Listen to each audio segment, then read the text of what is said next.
Before we get into the show, I'm just going to let everybody just get settled in, get comfortable, because the show is on the way.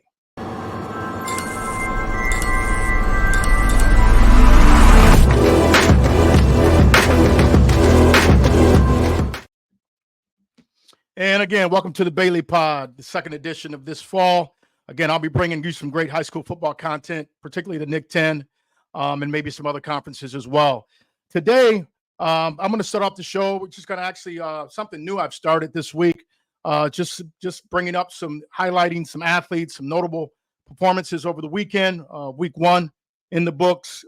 Ben Booker, Belvidere North, 113 yards. Congratulations, Ben. Eric Roman, Belvidere North, 94 yards, only on 3 carries.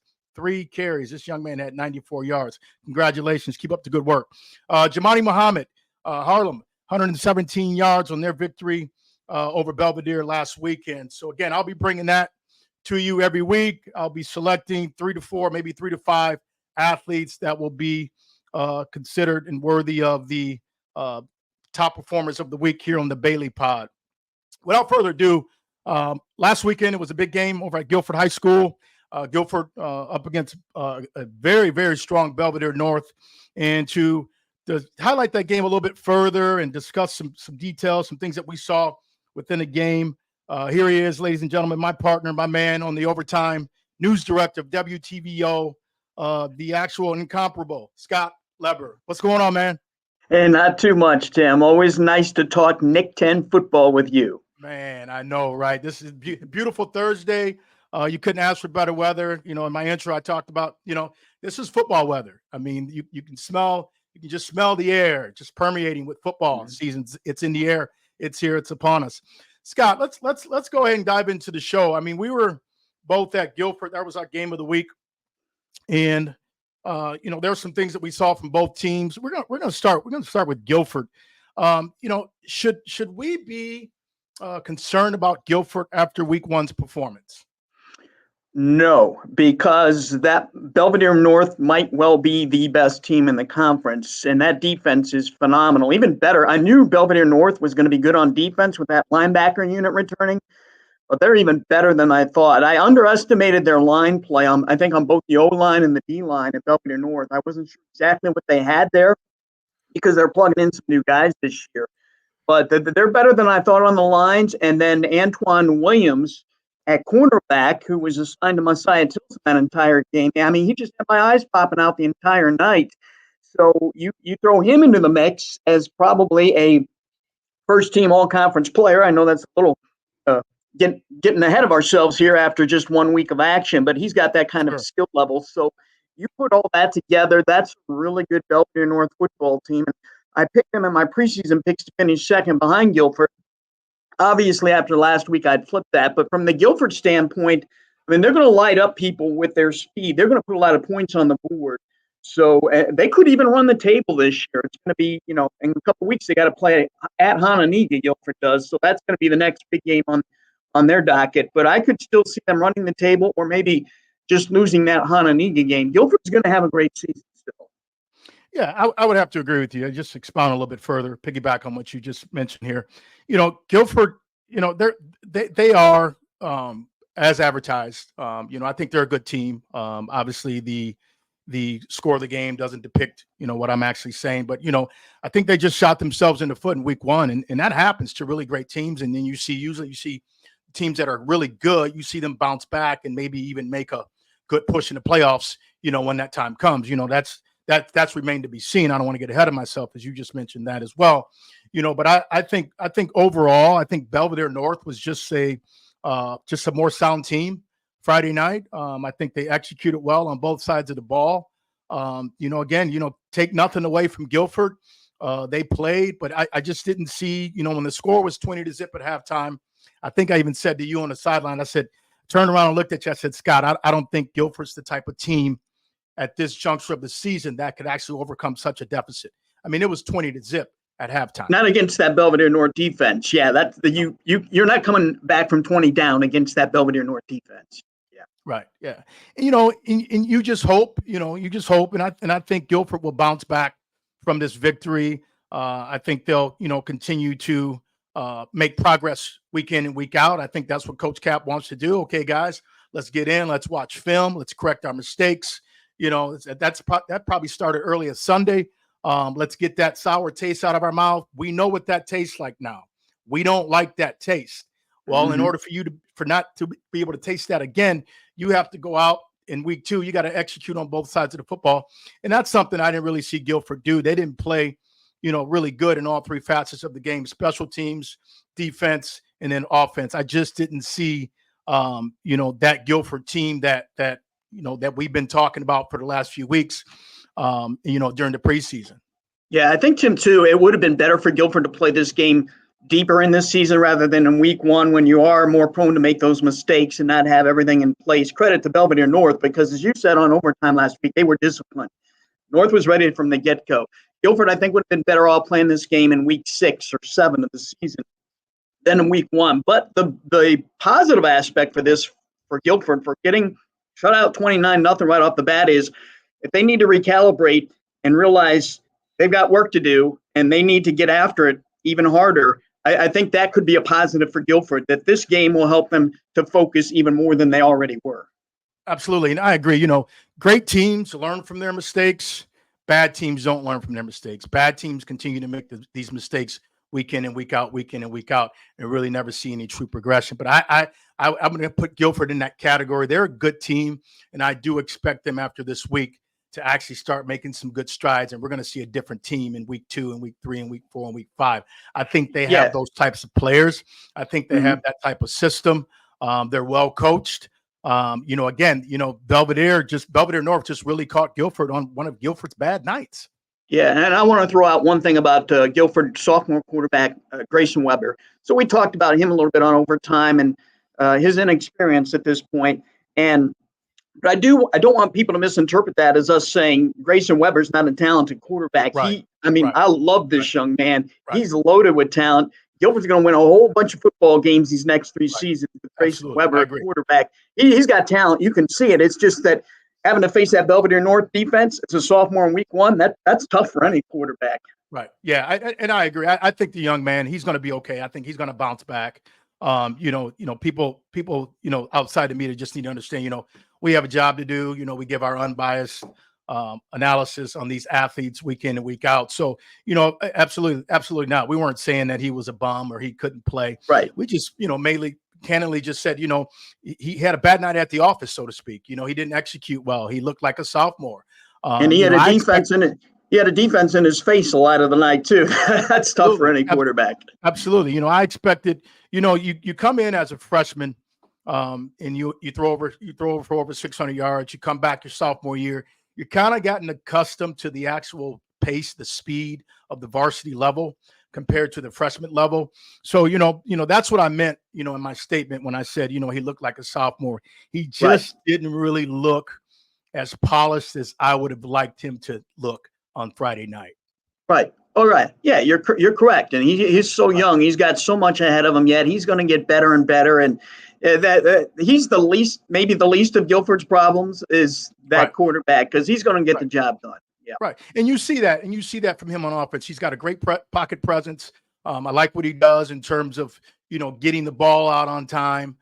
There was a couple times where he threw into some coverage that he probably shouldn't have thrown into. Again, sophomore mistake. Will he make that again? Those mistakes again? Probably not. But, those are the things that, when you're playing against stiff competition like a Belvidere North or a Boylan or a Hananiga, those are the types of things that you can't do. You can't make those types of mistakes. Otherwise, they'll come back and bite you. Right. I do hope he does, though, continue to throw deep, stretch defenses out, because more times than not, when you're throwing deep to Messiah Tilson or some of his other speedsters, it's going to work out in their benefit. It just, again, Belvidere North's defense was just so darn spot on with everything in that game that it took that away. But I could see Grayson Weber in that Guilford offense spreading it out and keep slinging that ball deep. Okay, he's going to make some mistakes here and there, but he's only going to get better. Yeah. Absolutely. And Scott, I'm not saying go away from what you tried to do Friday night. Only thing I'm saying is you got to execute. You got to execute. You got to disperse the ball over the field a little bit more. You can't stay locked in, fixated on one receiver. You got a bevy of playmakers. Use all of them. Because everybody knows 8 times out of 10 who he's going to go to deep, and it's going to be Tilson. And that's exactly what happened on Friday night. He just got so fixated on Tilson to where, I get it. The kid's a 4.3, 4.4 kid. He's one of the fastest kids in the state. I probably would have done it too. Hey, I'm betting on you, Tilson. Go get it. And unfortunately, the way Belvidere North defense was playing that night, Belvidere North was able to capitalize on, the actual miscues. Yeah. Belvidere North's defense is not going to give up many points this season. If they shut out Guilford, I don't know how teams are going to score on them, especially, too, as we talked about last week, with their kicker, Alan Perez. He doesn't give the opponent field position ever because he booms those kickoffs for touchbacks. And so every team's going to be behind that 8 ball this year that they face. Yeah, I agree with you, Scott. I agree with you, definitely. Let's go to the next one. How consequential is week 2 for the Vikings? Well, obviously it's big because I think they're hurting a little bit from last week. I think their confidence is still high. I think they still believe in themselves, but you do want to get that first win under your belt. And let me grab my schedule here because my memory's faded on me. They play Belvidere. They play the Bucks. Yeah, they play Saturday Saturday they host Freeport this Saturday. Oh, Freeport. Okay. I'm sorry. I'm sorry. I'm looking at you. You asked me about Guilford, right? Yep, I've got Belvidere in my brain here. Yeah, Guilford hosts Belvidere Friday night. So obviously that's a likely win, although Belvidere, I think, impressed me last week against Harlem. I think Belvidere is definitely better this year. They're deeper. They're a little bigger, more physical. So they're not a softie like they were last year. But this is obviously a game Guilford should win and get some of that confidence going, get some of that mojo going, and get that momentum going into that Hananiga game in a couple of weeks. Yeah. Right. And I think this is a game for Guilford. You got to get this W underneath your belt. You definitely don't want to start off the season 0-2. Try to get a very comfortable lead. Just execute offensively well. Defensively, just read your keys, flow to the football. And they did that. They did okay on Friday night against Belvidere, flowing to the football, on certain instances. But, I think, this is it's a crucial game for them, coming off a big loss like that. Hopefully they had a great week of practice. And again, they shook that L, and, they're on to their next opponent, which is Belvidere. Yeah. Yeah, I think that you will see them get on track, Guilford, this weekend, and they're going to be just fine. Like I said, they may lose one game, maybe 2 at the most the rest of the way. Right. They're going to have a good year, though. Yeah, they'll turn around. I have total faith in Coach Cap and his staff over there, and they have a good group of guys that are willing to go to war for them. So, Scott, let's go ahead and move on. Obviously, we're talking about the same game, but different team here. Belvidere North. The run game. How well did the run game look to you Friday night? Wow. I mean, they've got so many options back there, and they can all fly and explode. I love Eric Roman, and he's so much bigger and stronger this year to go with his speed.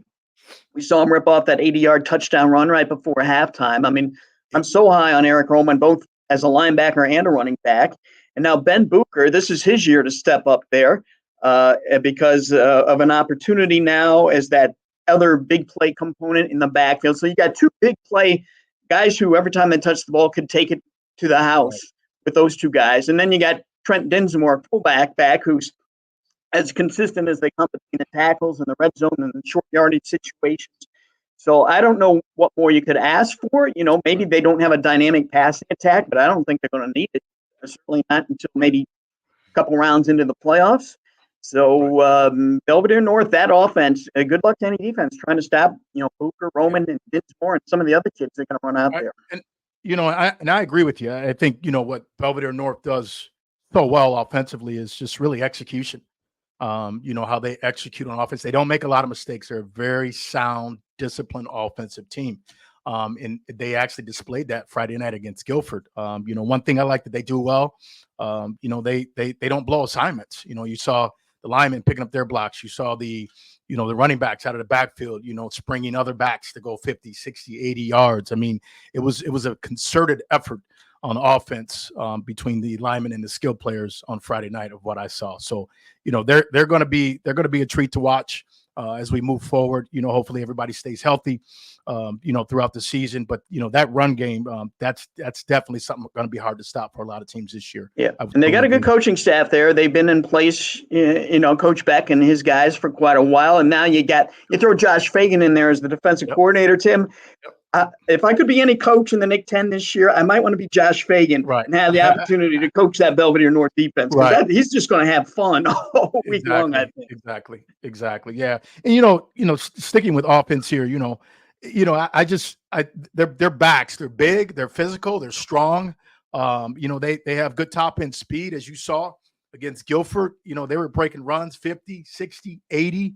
I mean, Booker had an 80-yard run. I mean, these guys can run, and I believe Booker's a track guy, and he actually showed that on Friday night. So, I think the strength of their offense, and it has always been the bread and butter, the peanut butter and jelly of their offense is their run game. And the question still remains, can you stop Belvidere's effective run game?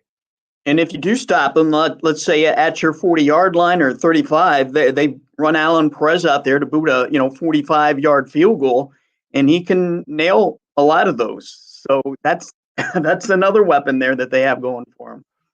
Right. Since we're on special teams, this next question kind of leads into what you just alluded to. How sound did Belvidere North look in all three facets of the game? I know we talked about offense. We talked about defense. Let's start with special teams with the kicker. I mean, what a blessing it is to have a kicker like, the young man that we saw on Friday night. I mean, Coach Beck has to be elated about what this kid brings to the table in their special teams game, in the kicking game. Yeah, he's been at it for 3 years now on varsity. He's a soccer player, and he just keeps getting better and better. And we don't know, and we may not know all year, how good Belvidere North's kickoff coverage unit is, because they may never have to stop a return if he keeps putting these kickoffs through the end zone.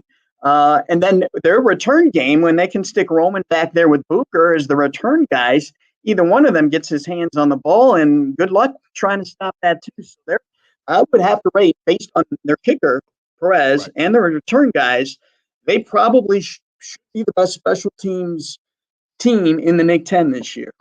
Right. Yeah. And I'm just going to go ahead and, on the show here, give Belvidere North a grade, in all three facets of the game, instead of trying to break down offense, defense, and all facets, because we kind of covered that earlier of what they do offensively and defensively. But, giving them a grade, looking at how well that they actually played in all three facets of the game, I got to give Belvidere North an A that night. I mean, would you agree? They were sound in all three facets.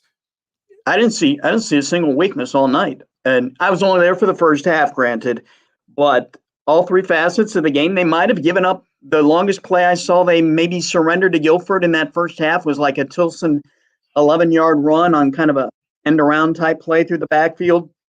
But that was it. So, again, special teams, couldn't ask for more.